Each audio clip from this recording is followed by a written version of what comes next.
Boa tarde, senhor presidente. Boa tarde, deputados, deputadas aqui presentes. Hoje eu venho à tribuna para debater um tema que é de fundamental importância no Brasil, que é a proposta de desmonte das aposentadorias apresentada pelo governo de Jair Bolsonaro. A gente tem visto na imprensa, tem visto em boa parte das falas dos ministros, do presidente Jair Bolsonaro, falas de que se o Brasil não fizer uma reforma da Previdência, ele vai quebrar. E eu queria enfrentar essas falas, queria dialogar com a população sobre o que está em curso, para que elas entendam que o que está sendo colocado hoje em jogo no Brasil é um processo radical de retirada de direitos sociais que vai deixar a população trabalhadora ainda mais pobre e ainda mais desprotegida quando chegar na velhice. As aposentadorias e a previdência social, de maneira geral, fazem parte de um sistema de seguridade social previsto na Constituição e com orçamento garantido. O que significa a seguridade social? Ela junta 3 pilares fundamentais para a garantia dos direitos e da qualidade de vida das pessoas. Os direitos previdenciários, aposentadorias, pensões, os direitos sociais ligados à agenda social, à assistência social e à saúde. O orçamento da Seguridade Social é previsto em Constituição e não tem sido sequer implementado na sua íntegra, porque depois da Constituição, os sucessivos governos têm aprovado desvinculações de receitas da União que fazem com que os recursos não cheguem nos serviços de saúde, na política de assistência social e na garantia do pagamento das aposentadorias. O que acontece? Acontece que o governo vai elencando outras prioridades. Por exemplo, na semana que passou, o governo anunciou a renovação de isenção fiscal para o agronegócio por mais 20 anos. Vão ser centenas de bilhões de reais que o governo vai deixar de arrecadar e que deveria ser parte da arrecadação que garantiria o conjunto de despesas do governo federal. O governo deixa de cobrar, por exemplo, mais de 500 bilhões de reais em dívidas com a União. São os sonegadores. Grandes bancos, grandes conglomerados econômicos devem sozinhos dezenas de bilhões de reais. Somente a Previdência, bancos como o Itaú, como o Santander, devem bilhões e bilhões de reais. O governo poderia cobrar essas dívidas para financiar não só a Previdência, mas financiar o conjunto de políticas públicas. O governo poderia discutir os seus impostos. Tem sentido? A população que tem seu carro paga o IPVA, agora a população que tem aviões, que tem iates de luxo, não pagam tributos sobre esses bens. Se a gente tributasse esses bens, são bens de luxo, bens que só dizem respeito à população muito rica, o Brasil passaria a arrecadar mais bilhões e bilhões de reais. Se tivéssemos, por exemplo, cobrança de imposto de renda sobre lucros e dividendos, que hoje não são tributados no Brasil, mas são tributados na maior parte do mundo, poderíamos arrecadar cerca de 70 bilhões de reais. O imposto de somente 3% sobre as grandes fortunas, aquelas pessoas que têm dezenas de milhões de reais, seriam mais bilhões e bilhões arrecadados. Por que o governo poderia seguir esse caminho? Além, é claro, de rever a sua política de juros. O Brasil paga por ano mais de 400 bilhões de reais só de serviço da dívida pública. E a dívida pública é corrigida pelos juros praticados no Brasil. que continuam sendo juros que estão entre os 3 mais altos do mundo. Se a gente baixa a nossa taxa de juros, a gente diminui consideravelmente o serviço da dívida, que aliás tem que ser auditada. Só que o que o governo prefere fazer? Ele prefere fazer uma reforma da Previdência. E o que é a reforma da Previdência?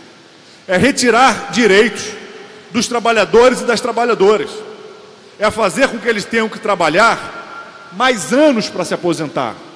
É fazer com que eles tenham que contribuir mais tempo para ter direito à aposentadoria no valor integral.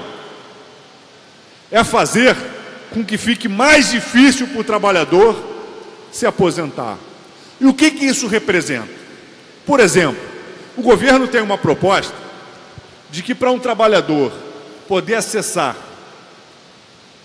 a aposentadoria do valor que ele contribui integralmente, ele tem que preencher no mínimo 2 pré-requisitos: ter mais de 65 anos e contribuir por mais de 40 anos.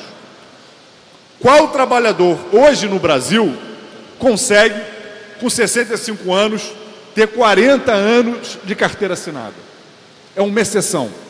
Menos de 20% dos trabalhadores com CLT conseguem chegar aos 65 anos com 40 anos de contribuição. Sabe o que vai acontecer? Ou esse trabalhador não vai se aposentar, ou ao se aposentar, vai perder 20, 30, 40% do valor que contribuiu. Então, um trabalhador que contribuiu durante 30 anos com R$ 5.500, vai se aposentar com R$ 2.000, R$ 2.500. Então, por um lado, o governo dificulta o acesso à aposentadoria e, por outro, cria mecanismos que praticamente impedem que qualquer trabalhador tenha acesso à aposentadoria no valor que contribuiu. Mas não para por aí. Faz parte da proposta de reforma da Previdência que o acesso ao benefício de prestação continuada só seja possível a partir dos 70 anos. Vossa Excelência dispõe de 1 minuto. O que isso representa?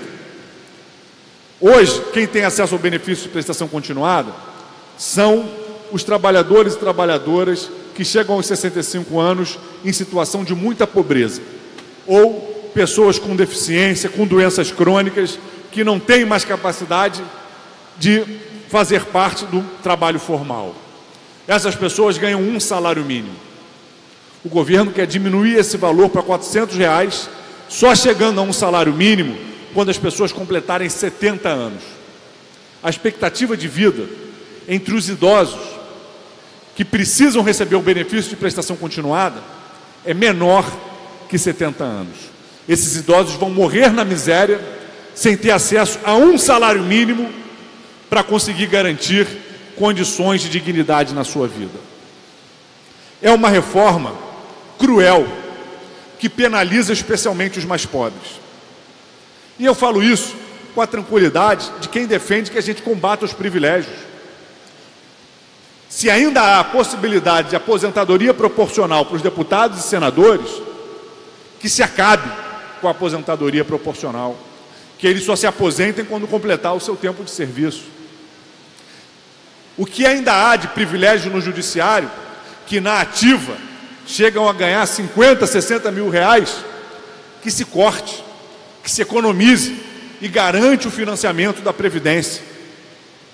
Os militares, que proporcionalmente têm o maior rombo previdenciário, foram agraciados com uma reestruturação da carreira, ao mesmo tempo em que o governo propõe que velhos, pobres, não ganhem nem um salário mínimo. É uma violência. E essa dicotomia mostra muito bem que diz respeito a uma opção política. O governo acha que é importante a carreira militar, a valoriza. Acha que os idosos pobres não merecem sequer um salário mínimo e quer mudar o benefício de prestação continuada. Assim como também é uma opção política o caminho que o governo segue de querer fazer um regime de capitalização, e eu vou concluir falando disso. O que é o regime de capitalização? a contribuição que o trabalhador dá vai formar uma poupança individualizada para ele. Mas essa poupança, ele não vai poder acessar a qualquer momento. Essa poupança vai ser administrada pelo próprio governo, podendo fazer operações financeiras. Operações financeiras como, por exemplo, os fundos de previdência privado fizeram e hoje estão muitos deles quebrados. Certo, então o trabalhador, e eu concluo falando isso, não vai ter sequer a garantia de que vai receber proporcionalmente aquilo que contribuiu. Ele vai depender se os investimentos de risco feitos pelo governo vão ter gerado ganhos ou perdas. Aqui no Rio de Janeiro, o Rio Previdência fez isso, antecipou royalties do petróleo e fez operações de risco. O resultado foi um prejuízo de 15 bilhões de reais num empréstimo de 10 bilhões de reais. O tamanho do prejuízo do que o governo vai ter que pagar só de serviço é maior do que o governo pegou como empréstimo. É um absurdo e hoje alimenta o discurso de que o governo tem que equilibrar as contas do Rio Previdência. Nós temos que nos mobilizar e derrotar essa proposta de reforma da Previdência. Vamos construir alternativas para que o Estado brasileiro consiga arrecadar mais sem penalizar a população trabalhadora. Arrecadando em cima de luxo, arrecadando em cima de fortunas, arrecadando em cima dos gastos daquelas pessoas que são milionárias, bilionárias e podem contribuir mais. O que não dá é para colocar toda a responsabilidade dos problemas do Brasil nas costas do trabalhador. Muito obrigado.